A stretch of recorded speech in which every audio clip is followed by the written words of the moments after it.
Okay guys, so here we've got some interesting rooms with some furniture left behind. And like I said, I don't believe I've actually seen these rooms in my prior visits, so pretty cool.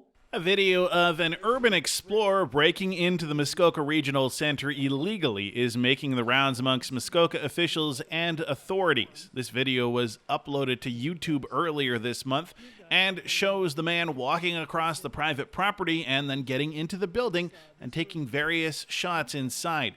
Bracebridge OPP Constable Samantha Bigley says it's an unfortunate trend that seems to happen quite often, specifically with Muskoka Regional Centre. There seems to be some movement online and social media and YouTubers who seem to take pleasure in coming in, breaking the law, and illegally entering this property. I can understand the allure of old abandoned buildings like this, but it's not an area that is open to the public. So people tend to follow folks like that who are accessing these types of buildings.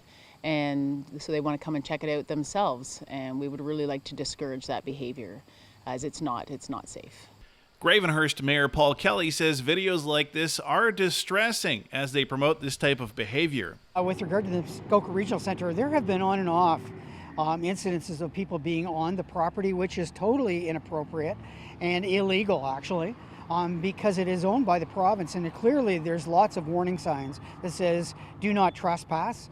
Obviously some people choose, and we can't have, and the OPP, provincial police cannot have constant somebody watching the property. So consequently, unfortunately, there are some people that take advantage of that. And we've had, and as you reported, some recent examples of people that have gone inside the building, which is an incredibly dangerous situation. We know that there's mold and asbestos within those buildings.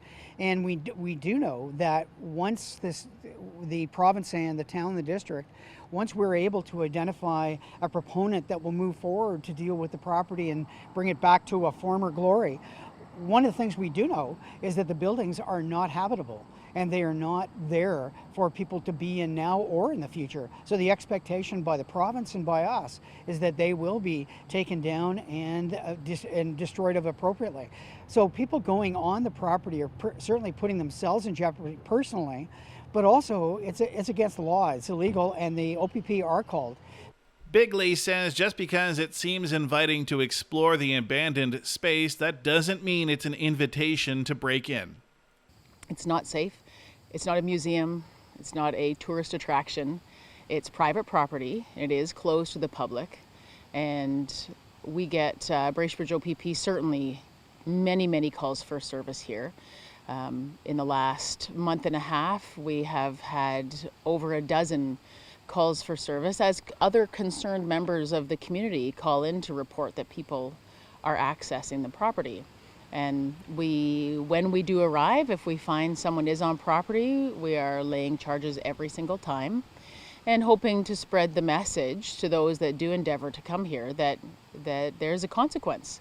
It's no one's business to be on this property, and we hope to send that message.